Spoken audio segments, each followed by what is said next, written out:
Je vais lire avec vous dans le livre de Daniel, au chapitre 2.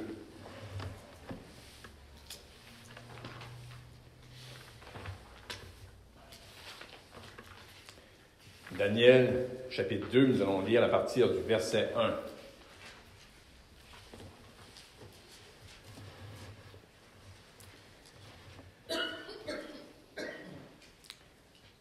La seconde année du règne de Nebuchadnezzar, Nebuchadnezzar eut des songes. Il avait l'esprit agité. Il ne pouvait dormir. Le roi fit appeler les magiciens, les astrologues, les enchanteurs et les chaldéens pour qu'ils lui disent ses songes. Ils vinrent et se présentèrent devant le roi. Le roi leur dit, « J'ai eu un songe. Mon esprit est agité. Et je voudrais connaître ce songe. » Les Chaldéens répondirent au roi en langue araméenne. « Ô roi, vis éternellement. Dis le songe à tes serviteurs, et nous en donnerons l'explication. » Le roi reprit la parole et dit aux Chaldéens, « La chose m'a échappé. Si vous ne me faites connaître le songe et son explication, vous serez mis en pièces, et vos maisons seront réduites en un temps d'immondice. Mais si vous me dites le songe et son explication, vous recevrez de moi des dons et des présents et de grands honneurs. C'est pourquoi dites-moi le songe et son explication. » Ils répondirent pour la seconde fois, « Que le roi dise le songe à ses serviteurs, et nous en donnerons l'explication. » Le roi reprit la parole et dit, « Je m'aperçois en vérité que vous voulez gagner du temps, parce que vous voyez que la chose m'a échappé. Si donc vous ne me faites pas connaître le songe, la même sentence vous enveloppera tous. Vous voulez vous préparer à me dire des mensonges et des faussetés, en attendant que les temps soient changés. C'est pourquoi dites-moi le songe, et je saurai si vous êtes capable de m'en donner l'explication. » Les Chaldéens répondirent au roi, « Il n'est personne sur la terre qui puisse dire ce que demande le roi. Aussi, jamais roi, quelque grand et puissant qu'il ait été, n'a exigé une pareille chose d'aucun magicien, astrologue ou chaldéen. Ce que le roi demande est difficile. Il n'y a personne qui puisse le dire au roi, excepté les dieux, dont la demeure n'est pas parmi les hommes. » Là-dessus, le roi se mit en colère et s'irrita violemment. Il ordonna qu'on fasse périr tous les sages de Babylone. La sentence fut publiée, les sages allaient être mis à mort, et l'on cherchait Daniel et ses compagnons pour les faire périr. Alors Daniel s'adressa d'une manière prudente et sensée à Arjoc, chef des gardes du roi, qui était sorti pour mettre à mort les sages de Babylone. Il prit la parole et dit à Arjoc, commandant du roi, « Pourquoi la sentence du roi est-elle si sévère? » Arjoc exposa la chose à Daniel. Et Daniel se rendit vers le roi et le pria de lui accorder du temps pour donner au roi l'explication. Ensuite, Daniel alla dans sa maison et il instruisit de cette affaire Anania, Michaël et Azaria, ses compagnons, les engageant à implorer la miséricorde du Dieu des cieux, afin qu'on ne fasse pas périr Daniel et ses compagnons avec le reste des sages de Babylone. Alors le secret fut révélé à Daniel dans une vision pendant la nuit. Et Daniel bénit le Dieu des cieux. Daniel prit la parole et dit, « Béni soit le nom de Dieu, d'éternité en éternité. À lui appartiennent la sagesse et la force. C'est lui qui change les temps et les circonstances, qui renverse et qui établit les rois, qui donne la sagesse aux sages et la science à ceux qui ont de l'intelligence. Il révèle ce qui est profond et caché. Il connaît ce qui est dans les ténèbres, et la lumière demeure avec lui. Dieu de mes pères, je te glorifie et je te loue de ce que tu m'as donné la sagesse et la force, et de ce que tu m'as fait connaître, ce que nous t'avons demandé, de ce que tu nous as révélé, le secret du roi. »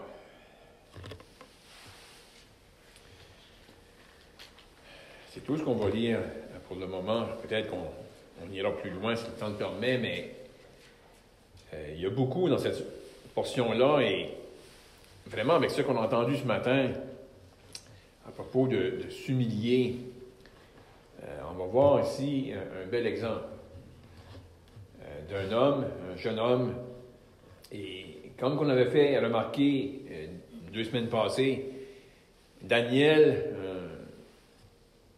un jeune homme, lorsqu'il a été déporté à Babylone, et sans qu'on le réalise, nous, juste en lisant, il s'écoule beaucoup de temps, plusieurs années. On passe d'un jeune homme à un homme âgé, assez âgé à la fin du livre de Daniel. Et là, on avait vu comment Daniel, avec ses compagnons, dans une terre étrangère, mais vraiment conscient qu'ils appartenaient à Dieu. C'est évident par la conduite de Daniel que Daniel avait reçu des instructions dans son jeune âge, et ça avait eu un impact sur lui, sur sa conduite. Et là, à Babylone, Dieu permet que Daniel et ses compagnons vont être près du roi. Et là, dans ce qu'on va considérer ce matin, on ne va pas aller dans l'explication du songe, mais on peut voir au début comment, là, Daniel, dans une terre étrangère, comment Dieu se révèle et Dieu parle. Et le début du chapitre 2, on voit comment Dieu parle à un inconverti, une personne qui ne connaissait pas Dieu. Il va lui parler en songe. Puis, là, à ce point ici, on n'a pas les détails, mais on a d'après ce que ça a produit dans Nebuchadnezzar, qu'il était conscient que ce qui venait de vivre était unique. Ça l'avait vraiment agité, ça l'avait troublé. C'est comme si qu'il savait, il y a quelque chose dans la vision, il y a un message, mais là, il avait oublié. Il s'est juste réveillé avec on peut dire la crainte, l'effroi. Il avait l'esprit agité, mais il a oublié c'était quoi la vision. Puis vraiment, c'est pas une exception. On sait que là, Dieu avait parlé à Nebuchadnezzar. On a souvent entendu parler même des chefs qui gouvernent aujourd'hui, qui sont quand même conscients qu'ils prennent des décisions qui ont des impacts. Je ne dirais pas que c'est tous les chefs, ceux qui gouvernent les pays sont comme ça, mais il y a des gens qui vont consulter des gens comme qu'il y avait ici, des magiciens, des astrologues, pour essayer de savoir qu'est-ce qui serait la bonne décision à prendre. Et là, ici, le roi, lui, il a eu une vision, puis il était troublé. Il est conscient que cette vision-là, elle a un sens. Il se réveille de sa vision, puis là, qu'est-ce qu'il veut faire? Il est conscient, il y a quelque chose à comprendre dans ce que j'ai eu comme vision. Là, il va appeler tous ceux-là qui avaient possiblement l'habitude de consulter, c'est les Chaldéens, les magiciens, les astrologues. Il est conscient que cette chose-là qu'il a eue comme vision,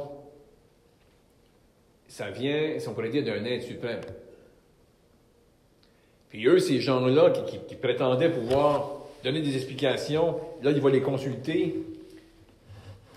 Puis,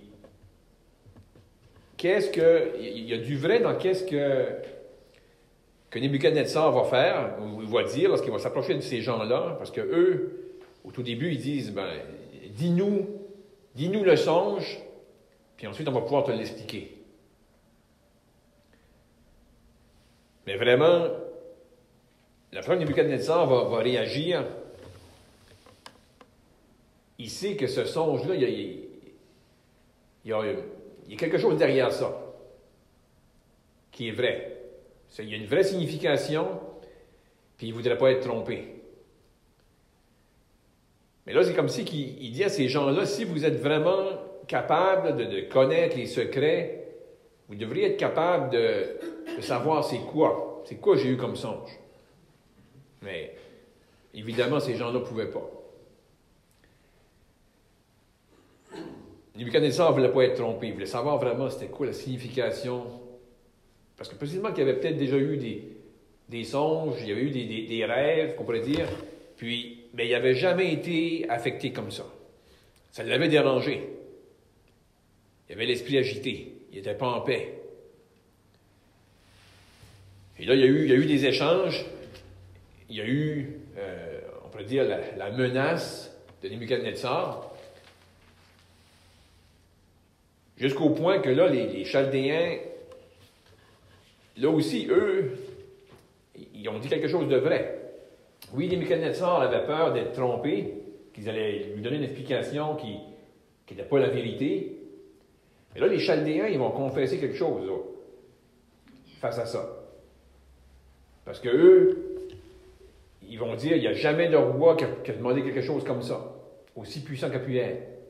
Puis là, ils vont dire, ce que le roi demande est difficile. Il n'y a personne qui puisse le dire au roi, excepté les dieux, dont la demeure n'est pas parmi les hommes. Eux, ils disent, au roi, ça que tu as eu comme vision, ça vient d'une autre sphère. C'est pas terrestre, ça. Oui, là, tu nous demandes de faire quelque chose, mais vraiment, ce qui t'a été révélé, ça vient d'une sphère au-dessus des hommes. Eux disaient les dieux, parce qu'ils adoraient des faux dieux. Ils savaient qu'il y avait croyaient dans des divinités qui pouvaient agir, et qui pouvaient agir envers les hommes. Mais là, le roi, lui, il ne change pas son décret. La sentence est déposée. On va mettre à mort ces personnes-là. C'est qu'ils ne peuvent pas révéler. Parce que c'est comme si que lui était convaincu que non, il savent la vérité puis il veut la savoir. Il y a une sentence qui est déclarée. Tous les sages de Babylone vont être exécutés. Mais là, c'est intéressant de voir à travers ça, justement là, Daniel, qu'au début, chapitre 1, on voit un jeune homme qui veut continuer à marcher avec crainte devant Dieu. Mais là, il est mis dans une position où est-ce que Dieu va l'utiliser.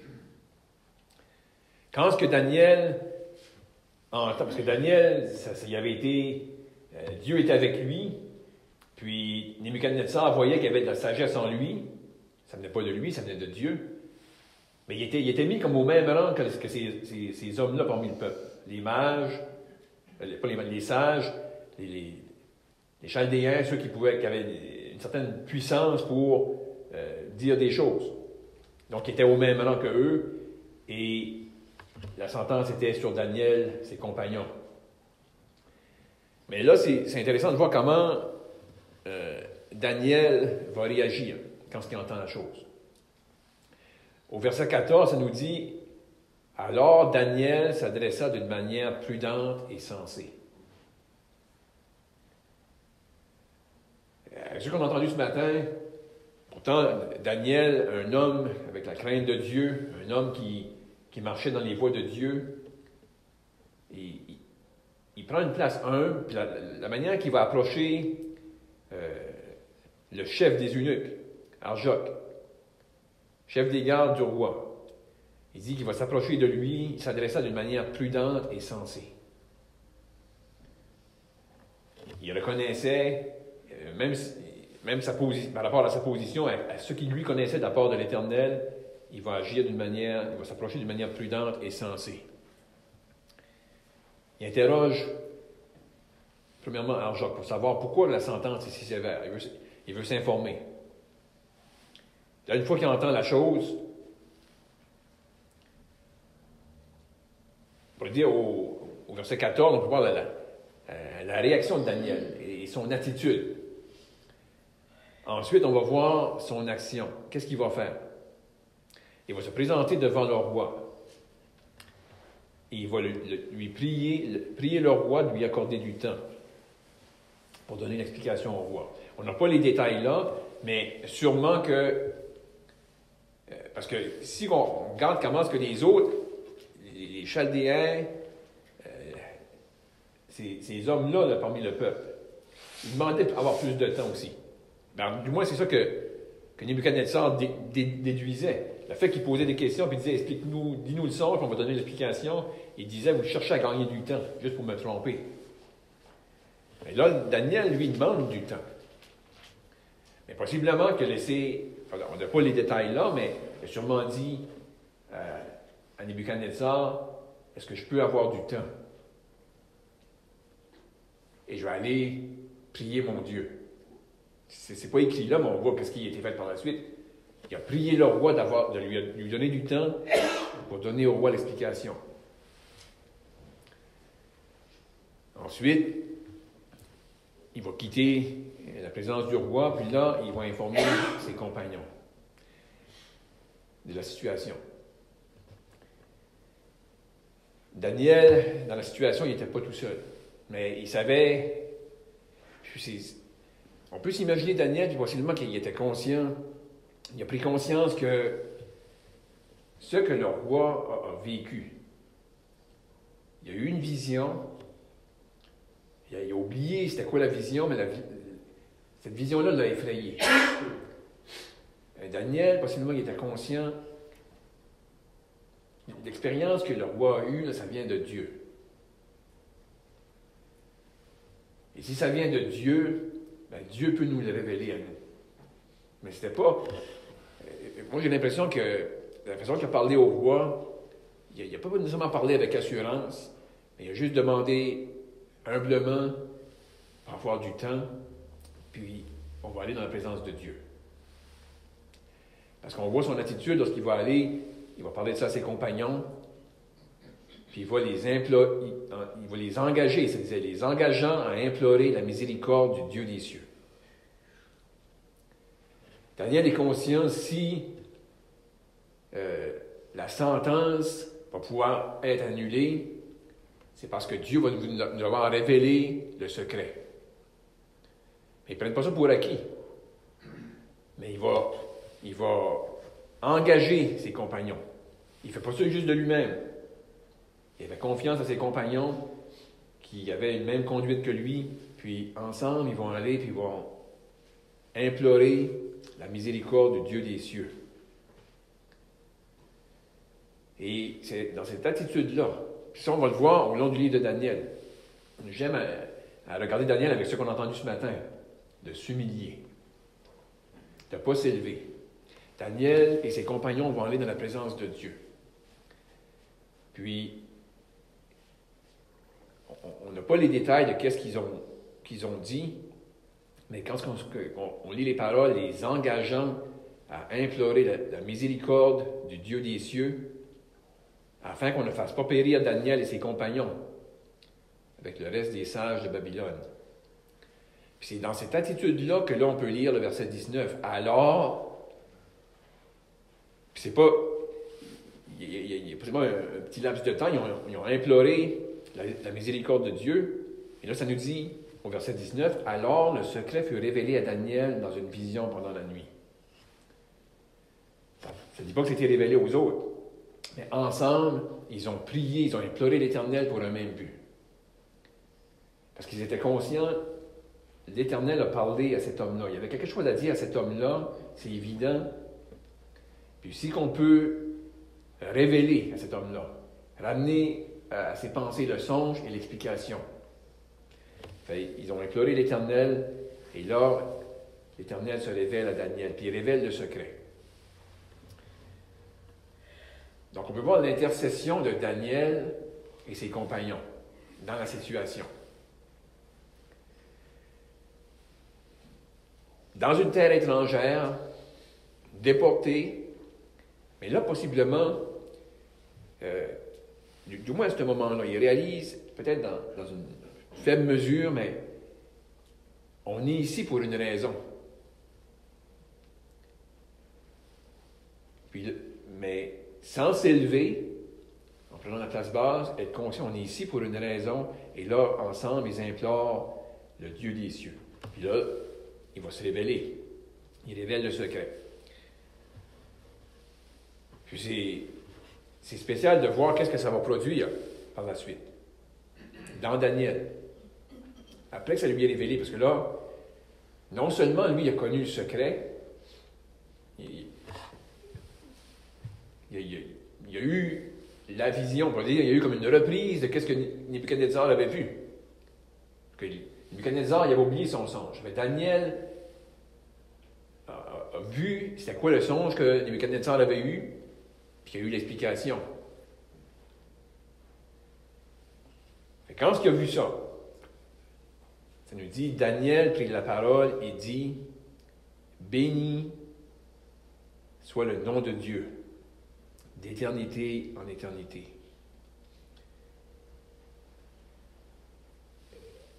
Daniel était comme dans une attitude d'adoration et d'appréciation dans son âme. Oui, on a été déportés, on est loin de chez nous, mais l'Éternel était avec lui, et il répond à leur prière, mais Daniel réalise aussi, Dieu parle à un homme inconverti.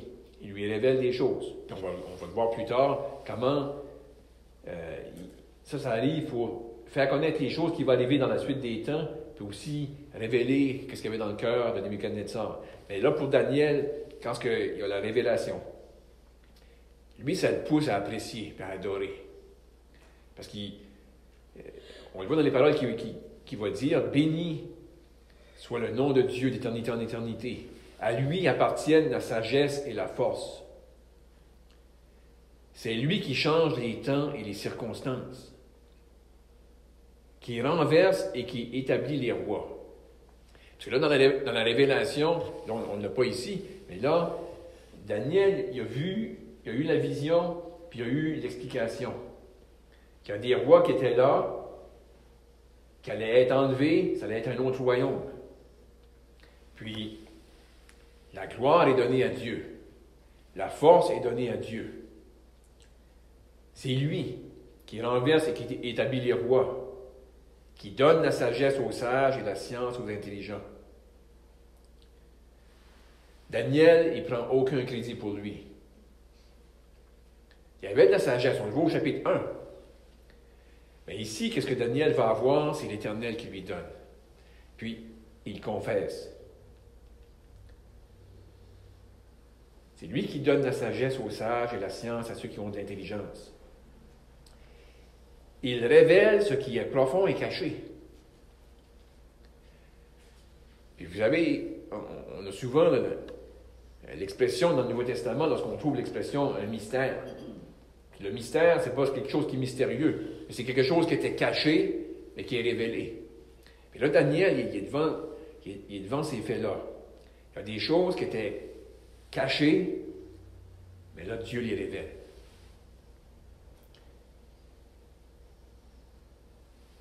Il connaît ce qui est dans les ténèbres et la lumière demeure avec lui.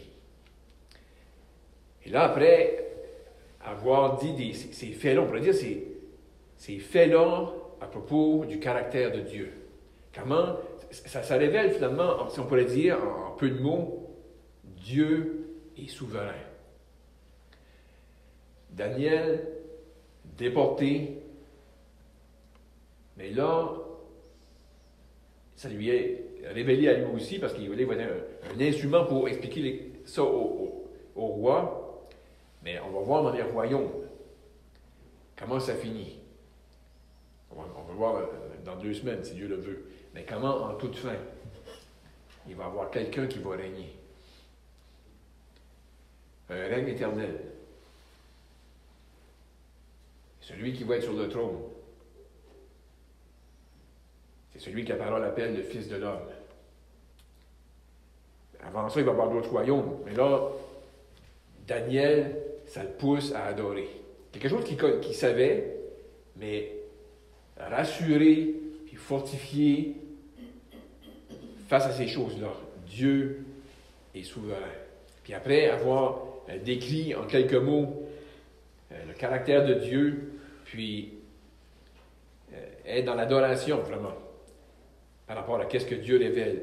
Il va terminer en disant, « Dieu de mes pères, je te glorifie et je te loue de ce que tu m'as donné la sagesse et la force. » Possiblement que la sagesse et la force, on peut peut-être même associer ça au moment où il va aller se présenter devant le roi. Il intercède. C'est pas par lui-même. Mais là, il loue, il donne le crédit à Dieu. « Je te glorifie et je te loue de ce que tu m'as donné la sagesse et la force. » Puis vraiment, si qu'aujourd'hui, nous, comme enfants de Dieu, on peut avoir de la sagesse, puis parfois on peut avoir de la force pour agir pour Dieu, mais ça ne vient pas de nous. On devrait être dans cette même attitude-là que Daniel, glorifier et louer Dieu. Puis là aussi, Daniel, il est dans l'appréciation ici, il dit aussi, « Et de ce que tu m'as fait connaître, ce que nous t'avons demandé. » Ils avaient une requête. La requête était simple. Et là, c'est révélé. Et il est reconnaissant envers Dieu, que Dieu a répondu à leur prière, leur a fait connaître ce secret-là, ce que le roi avait vu, ce que tu nous as révélé, le secret du roi.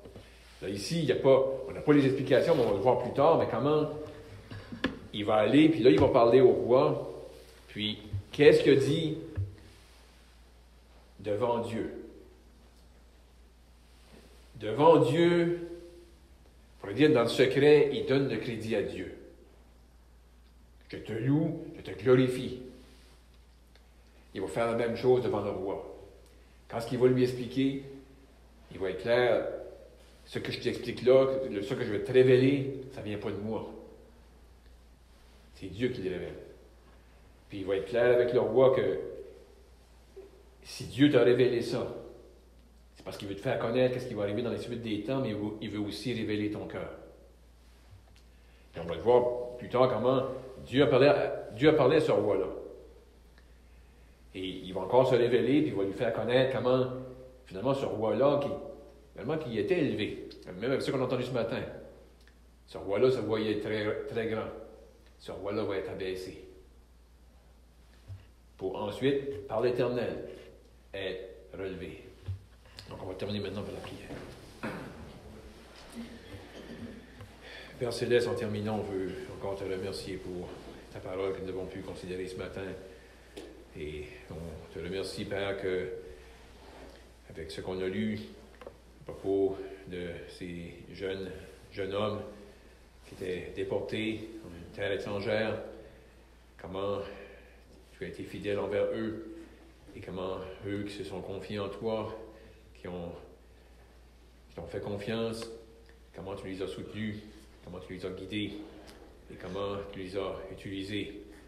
Et on veut, Père, te prier qu'on pourrait, chacun de nous, tes enfants, être conscients que vraiment nous sommes dans une terre étrangère, nous sommes dans un monde qui est hostile à Dieu. Et comme ton Fils l'avait dit aux siens avant qu'il les quitte, comment les disciples allaient être dans le monde, comment ils ne faisaient pas partie du monde et comment son désir était qu'on puisse être préservé du mal.